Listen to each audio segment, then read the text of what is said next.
It's all getting a bit heated in the Salt Mine's top 1% competition. At the time of recording, needing 3.35 million score just to get into it.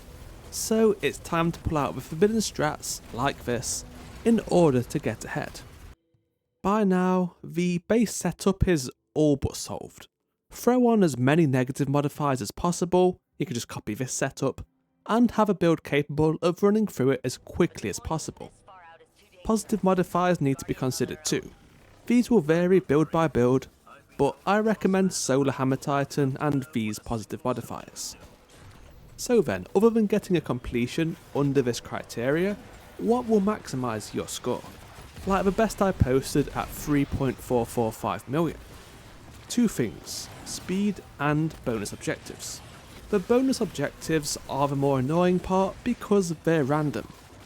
The first is the one you see on screen. If it's weapon focused, either defeats or precision kills, just forget about it and relaunch. If it's generic enemy defeats or ability kills, you're good to go. The next is the high value target. This one's random too, but annoyingly you can't know if it's actually in the mission until you get halfway through. Well, kind of. Sometimes there's a bunch of security drones throughout the mission. Destroying all of these gives you a message in chat and not much else.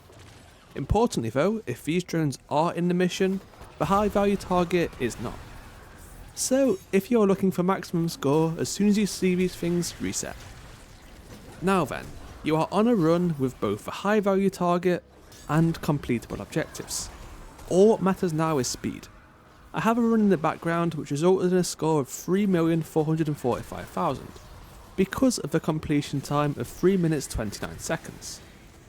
I do believe at time of recording this is the highest value on YouTube, and even still this run was far from perfect. Just checking other videos in the past, people have completed the salt mines in as low as 2 minutes 30, although these wasn't with every single negative modifier, nor the high value target, so you can kind of adjust accordingly. I bet a perfect run though could probably get it down to nearly 3 minutes. Things to consider when running: it can be split up into 3 rooms, each for Bligh and enemy spawns, and then at the end there's a boss arena. In each of the first 3 rooms, take out the Bligh as soon as possible, as enemies will keep spawning while this is active. Once this is destroyed, clear out remaining enemies, using the throwing hammer to build wormgod stacks, or just use a regular melee if convenient. The unstoppable champions are the only enemy which technically don't have to be defeated to open up the path, but you can make use of them alongside the artifact mod Elemental Days to cause an ignition when stunning them. I use a Fenutria Fera to do this, as I can also use this weapon as a 1-2 punch melee damage increaser. Not really much more to it than that. Nuke all enemies in the room. Because of the modifiers, you will not start with any special or heavy ammo, but you will hopefully have a bit of each by the time the first room is cleared. The boss can be completely bypassed with sunspots. The easiest way to guarantee this is the Hammer of Soul Super. Don't use this for the high value target, save it for the boss. Just pop it on top of them and melt them down without the requirement of grabbing the blight buff. All being well, this should only take a few seconds, and I think at this point it doesn't really matter how fast you get to the chest, as it takes a while for a mission to end regardless. And that's really it. Again, the only thing what matters is speed. So if it is anything you think could be faster than this, give it a try. I'm not sure if there's any other ways which bypass a boss's shield, but do let me know if you find one. The build setup is quite important though. There's some key parts which made this run as optimised as possible. High melee and super stat are the priorities. These can be supplemented with fun armor mods too, in order to get them to or as close to 200 as possible. Running at least one heavy-handed will be needed though, as this is the orb generation engine.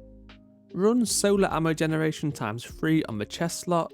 I do believe this helped out a lot, generating at least 1 ammo brick before the first room is cleared.